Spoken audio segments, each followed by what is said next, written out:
Breaking news చూస్తున్నాము. బండి భగీరథ్ ముందస్తు బెయిల్ పిటిషన్ పైన హైకోర్టు సెన్సేషనల్ డెసిషన్ తీసుకుంది.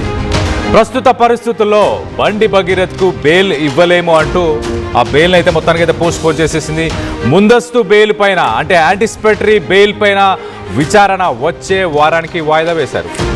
రాత్రి 9 గంటల నుంచి అర్ధరాత్రి 12 గంటల వరకు దాదాపు 3 గంటల పాటు సుదీర్ఘ విచారణ జరిపిన తర్వాత జస్టిస్ మాధవీదేవి భగీరథ్పై యాక్షన్ తీసుకోకుండా రక్షణ కల్పించాలని పదే పదే అభ్యర్థించాడు భగీరథ్ న్యాయవాది నిరంజన్ రెడ్డి. ఆరోపణలకు అలాగే పోక్సో కేసులో నమోదు చేసిన సెక్షన్లకు పొంతన లేదు అంటూ న్యాయవాది నిరంజన్ రెడ్డి చెప్పుకొచ్చారు. పోక్సో చట్టంలోని కఠినమైన సెక్షన్లు 6, 12, 4 ఇలాంటి సెక్షన్స్ ఉన్నప్పటికీ గతంలో మధ్యంతర ముందస్తు బెయిల్ ఇచ్చిన సందర్భాలు ఉన్నాయంటూ ఇటు బండి భగీరథ్ లాయర్ నిరంజన్ రెడ్డి వ్యాఖ్యానించాడు. మరోపక్కన పోక్సో చట్టం కింద నమోదైన కేసుల్లో ముందస్తు బెయిల్ పొందే హక్కు లేదు అంటూ పబ్లిక్ ప్రాసిక్యూటర్ చెప్పుకొచ్చారు.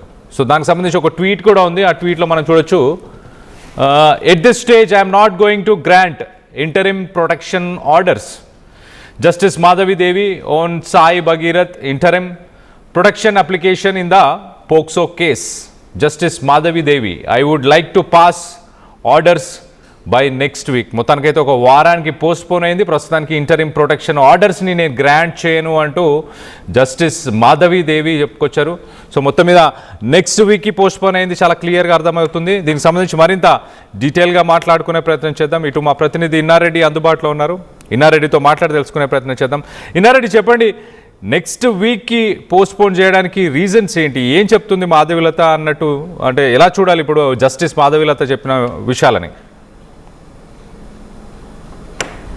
సాగిన ఆర్గ్యుమెంట్స్ మనం చూసాము. తర్వాత ఇరువైపులా కూడా ఎవరికి వాళ్ళు, అంటే ఇక్కడ ప్రధానంగా మైనరా మేజరా అనే దాని మీద కూడా చాలా తీవ్రమైన వాదోపవాదం జరిగింది, అంటే వాదోపవాదాలు జరిగాయి. ఇదే కాకుండా ఆమె ఇంటెన్షనల్ గా వెళ్ళింది అన్న విషయాన్ని అవతల పక్క భగీరథ తరపున అడ్వకేట్ తన ప్రొవోకేట్ చేశాడు. తర్వాత దీనికి సంబంధించి లీగల్ గా ఎలాంటి రైట్స్ ఉన్నాయో మైనరే అన్న విషయం మీద ఆమె పుట్టిన హాస్పిటల్ సంబంధించి హాస్పిటల్ సర్టిఫికేట్లు అవన్నీ కూడా సబ్మిట్ చేసిన తర్వాత ఆ కేసు చాలా కీలక దశలో ఉంది. అంటే ఈ సమయంలో కనుక ఒకవేళ బెయిల్ కనుక ఇస్తే డెఫినెట్ గా ఆయనకున్న పరుగుబడి పరుపతి, అది కాకుండా సోషల్ మీడియాలో ఇప్పటికీ ఆమెను బ్లేమ్ చేసే ప్రయత్నం చేస్తున్నారు. ఆ దిశగా పోలీసులు కూడా ఎవరైతే ఈ రకమైన ఫొటోస్ పెట్టి తర్వాత ఈ రకమైన నెగిటివ్ కామెంట్స్ పెట్టి అమ్మాయిని ఇబ్బంది పడ్డట్టుగా వాళ్ళు సోషల్ మీడియా పెడుతున్నారో వాళ్ళ మీద ఇప్పటికీ యాక్షన్ చూడలేదు. కొన్ని యూట్యూబ్ ఛానల్స్ మీద కూడా యాక్షన్ తీసుకోవడం మనం తెలుస్తా ఉంది. సో ఆ విషయాన్ని మనం పక్కన పెడితే, సో అంటే ఏమీ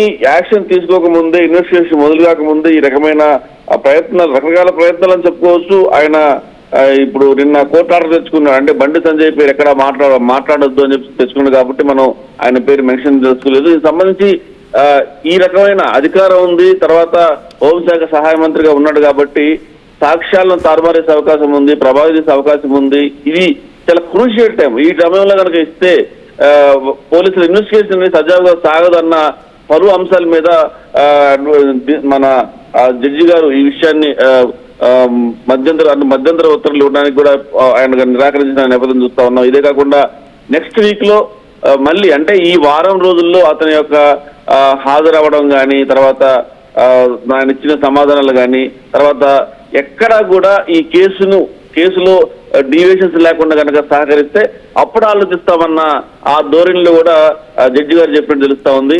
మొత్తం మీద ఈ వారం పాటు ఆయన యొక్క బిహేవియర్, ఆయన పోలీసులు సహకరించటము, తర్వాత ఎక్కడ కూడా ఇబ్బందికర పరిస్థితులు ఏర్పాటు చేయకుండా ఆమె పోలీసులు సహకరిస్తే మాత్రం దానికి సంబంధించిన రిపోర్ట్ తీసుకుని ఆ రిపోర్ట్ ఆధారంగా రెగ్యులర్ బెయిల్ ఇచ్చే అవకాశం ఉంది తెలుస్తా ఉంది. ఎందుకంటే దీంట్లో పోక్సో కేసు కాబట్టి ఎట్టి పరిస్థితుల్లో బెయిల్ అయితే వచ్చే అవకాశం అయితే లేదు. మరి చూడాలి, అంటే ఈ రోజు నుంచి కౌంట్ డౌన్ స్టార్ట్ అయింది భగీరథకు. ఆయన గనక హాజరయ్యి పోలీసులకు సహకరించి ఉన్నట్టుగా చెప్తేనే దీంట్లో ఆయన రిలాక్సేషన్ దొరికే అవకాశాలు ఉన్నాయని చెప్పేసి అడ్వకేట్ చెప్తున్న పరిస్థితి.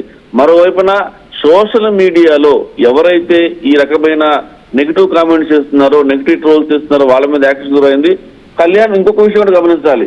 చివరకు ఈ సోషల్ మీడియాలో ఈ దుష్ప్రచారం అనేది జస్టిస్ మాధవీదేవి మీద కూడా చేస్తున్నారు అని చెప్పేసి కూడా ఆమె ఆవేదన వ్యక్తం చేసింది. చైర్మన్ పదవి ఇస్తారంటూ ఇన్నారెడ్డి చైర్మన్ పదవి ఇస్తారు, బెయిల్ ఇస్తే చైర్మన్ పదవి మీకు అందుతుంది అంటూ సోషల్ మీడియాలో కొన్ని పోస్టులు అయితే చక్కర్లు కొడుతున్నాయి. జస్టిస్ మాధవీదేవికి ఒక చైర్మన్ పదవి ఇస్తాము అంటూ ఆయన ఒక హామీ ఇచ్చాడు అంటూ కూడా సోషల్ మీడియాలో పోస్టులు చూసాం.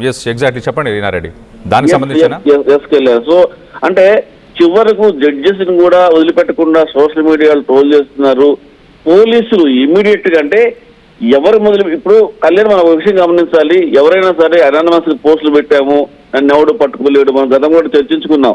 ఇప్పుడున్న టెక్నాలజీ ప్రకారం అయితే ఎవరైతే పోస్ట్ చేశారో ఒకవేళ కన్నా ఒక వీడియో 1,00,000 సార్లు షేర్ అయింది, కానీ మొట్టమొదట ఎవరు పెట్టారన్న విషయాన్ని కూడా క్యాచ్ చేయగల టెక్నాలజీ పోలీస్ డిపార్ట్మెంట్ దగ్గర ఉంది.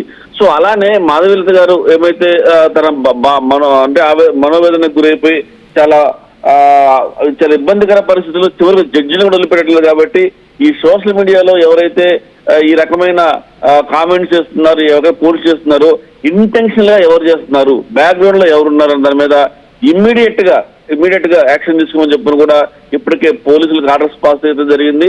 దాని మీద ఈ రోజు నుంచి ఒకవైపున బండి భగీరథ సంబంధించిన వ్యవహారంలో ఆయన ఇన్వెస్టిగేషన్ తో పాటు సైబర్ క్రైమ్ టీమ్ యాక్టివేట్ అయింది, ఇప్పటికే యాక్టివేట్ అయిపోయింది. దీంట్లో ఆమె పర్సనల్ ఫోటోలు యాక్చువల్ గా పోక్సో కేసులో కళ్యాణ్ వాళ్ళ ఎవరైతే బాధితురాలు ఉన్నారో బాధితురాల ఫోటో కానీ వాళ్ళ పేరు కానీ మెన్షన్ చేస్తే చాలా సీరియస్ కేసు, దాదాపుగా 2 నుంచి 3 సంవత్సరాలు జైలు శిక్ష ఉంటుంది.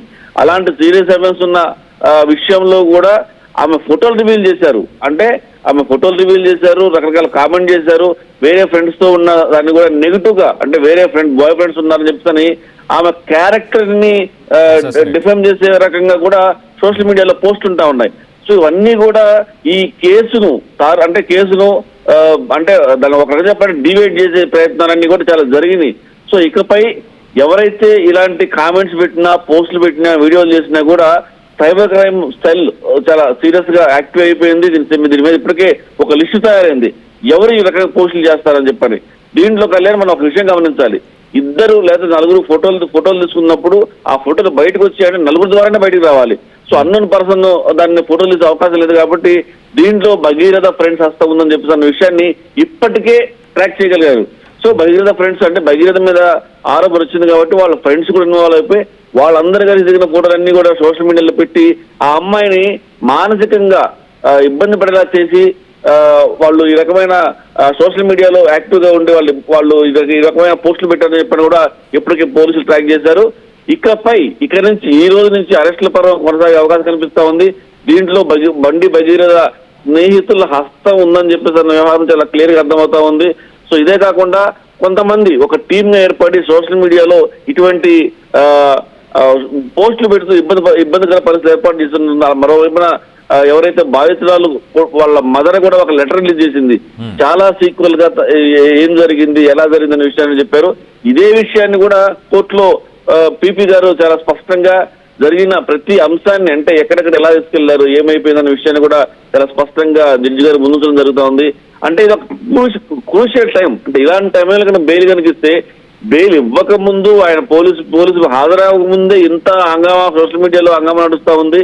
మరి ఒకవేళ బెయిల్ ఇస్తే డెఫినెట్ గా ఆమె చాలా ఇబ్బందికర పరిస్థితులు ఉండే అవకాశం ఉంది. కాబట్టి కోర్టు ఈ పరిస్థితుల్లో బెయిల్ ఇవ్వలేని చెప్పని వారం రోజులు పోస్ట్ పోన్ చేసిన అంటే ఇది వచ్చేసి ఇంటరిమ్ బెయిల్.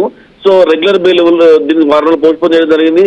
ఇప్పటి నుంచి జరిగే పరిణామాల మీద ఒక రిపోర్ట్ తయారు చేసిన తర్వాత ఆ రిపోర్ట్ ఆధారంగా మాత్రమే బెయిల్ వచ్చే అవకాశం ఉంది. చూడాలి మరి ఈ వారం రోజులు సహకరిస్తాడా లేకపోతే ఇప్పట్లాగా అప్స్కాండ్ అవ్వబోతాడా, మరి దాని మీద వీళ్ళు పై కోర్టుకి వెళ్ళే అవకాశం ఏమైనా ఉందా, సుప్రీంకోర్టుకి వెళ్ళే అవకాశం ఉందా అన్న విషయం మీద కూడా వాళ్ళు ఆలోచన చేస్తున్నట్టు తెలుస్తా ఉంది. ఏదైనప్పటికీ ఈ కేసులో పోలీసులు తమ ప్రభుత్వాన్ని చూసుకుంటూ పోతా ఉన్నారు. సోషల్ మీడియా అనే విషయం మీద మాత్రమే ఒకంత సీరియస్ గా తెలుస్తుంది. మనం చూసాం, మనం రేవంత్ రెడ్డి గారు కూడా స్పందించాడు. బండి సంజయ్ ఇమీడియట్ గా కొడుకుని తీసుకెళ్లి సరెండర్ చేయించి తన పెద్దరికాన్ని నిలబెట్టుకోవాలని చెప్పని మరి ఈ విషయాన్ని చెప్తాం కూడా మరి కంటెంప్ట్ ఆఫ్ కోర్ట్ అవుతుందో మరి తెలియదు. మరి ఉన్న వాస్తవాలను ముఖ్యమంత్రి మెన్షన్ చేశాడు కాబట్టి మనం ఆ వాస్తవాలను బయట చెప్పే ప్రయత్నం చేస్తా ఉన్నాం. ఏదైనప్పటికీ ఈ కేసు విషయంలో పోలీసుల యాక్షన్ మాత్రం చాలా సీరియస్ గా ఉంటుంది. ముఖ్యంగా సోషల్ మీడియాలో ఎవరైతే పోస్టులు చేసి వీడియోలు చేస్తున్నారో వాళ్ళ మీద చాలా గట్టిగా యాక్షన్ తీసుకుంటామని చెప్పి కూడా మనతోటి పోలీసులు చెప్తున్న పరిస్థితి మనం గమనించవచ్చు Kalyan. Right in Reddy, thanks for the latest update. మొత్తం మీద బండి భగీరథ్కి బెయిల్ ఇవ్వలేము అంటూ ముందస్తు బెయిల్ పైన విచారణ వచ్చే వారానికి వాయిదా వేశారు. ఈ వారం రోజుల పాటు బండి భగీరథ్ ఇటు పోలీసులకి న్యాయస్థానానికి ఎలా సహకరించబోతున్నాడు అన్న దానిపై బేస్ చేసుకొని వచ్చే వారం అతనికి బెయిల్ మంజూరు చేయాలా వద్దా అనే డెసిషన్ని తీసుకోబోతున్నారు జస్టిస్ మాధవిలత. మరోపక్కన సోషల్ మీడియా మాధ్యమంలో ఇటు బండి భగీరథ్ గురించి కానీ లేకపోతే ఆ మైనర్ అమ్మాయి గురించి కానీ ఆమెకు సంబంధించిన ఆమె డీటెయిల్స్ కానీ ఆమె పేరు కానీ ఆమె ఫేస్ రివీల్ చేయడం కానీ ఇలాంటి వాటిపైన ఎవరైతే పోస్టులు ఇప్పటిదాకా పెట్టారో వాళ్ళని ఖచ్చితంగా ట్రేస్ చేయబోతున్నట్టు తెలుస్తుంది. దీనిపైన జస్టిస్ మాధవిలత చాలా సీరియస్ అయ్యారు. ఖచ్చితంగా వాళ్ళపైన చర్యలు తీసుకోవాలి. ఫస్ట్ పోస్ట్ ఎవరు పెట్టారు, మధ్యలో ఎంతమంది షేర్ చేసి ఉండొచ్చు గ్రూప్స్లో, కానీ ఆ ఫొటోస్ని ఆ వీడియోస్ని రివీల్ చేసిన వ్యక్తులపైన ఖచ్చితంగా ఇది ఒక పోక్సో కేసు కాబట్టి పోక్సో కేసులో ఆ మైనర్ బాలికకు సంబంధించిన వివరాలని బయట పెట్టిన వ్యక్తులందరిపైన కూడా చర్యలు తీసుకోబోతున్నట్టు కూడా తెలుస్తుంది. దీనిపైన పోలీస్ యాక్షన్ ఏదైతే ఉందో పోలీస్ యాక్షన్ ఖచ్చితంగా ఉండబోతుంది, సీరియస్గా ఉండబోతుంది అంటూ చాలా క్లియర్గా అర్థమవుతుంది. మరోపక్కన బండి భగీరథ్ ఈ వారం రోజుల పాటు మరి ఆయన అబ్స్కాండింగ్లోనే ఉండే అవకాశం ఉందా లేకపోతే సపోర్ట్ చేసే అవకాశం ఉందా?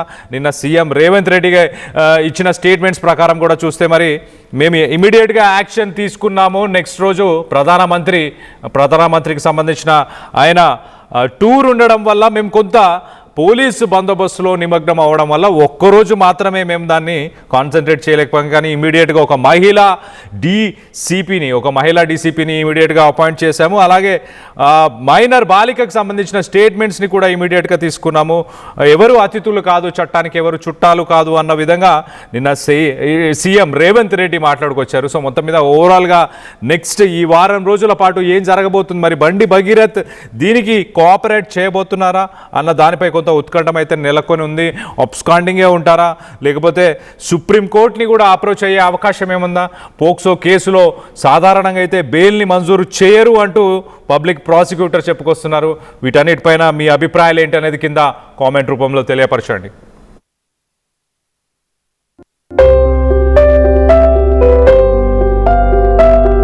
చిన్న చిన్న ఆనందాలు 35 ఏళ్లుగా నా జీవితంలో లేవు. 35 ఏళ్లుగా నేను డైపర్లలో బ్రతికాను. 6 సెంటీమీటర్ల ఫిస్టులా నా మూత్రాశయంలో లీకు కారణమైంది. ఎవరూ నాకు సహాయం చేయలేకపోయారు. ఏఐఎన్యూలో వైద్యులను కలిసే వరకు అక్కడ వారు రోబోటిక్ శస్త్రచికిత్సతో నాకు పరిష్కారం ఇచ్చారు. వారు నా ఆత్మవిశ్వాసాన్ని కూడా తిరిగిచ్చారు. Precision Care makes it possible. The Center for Robotic Surgery at AINU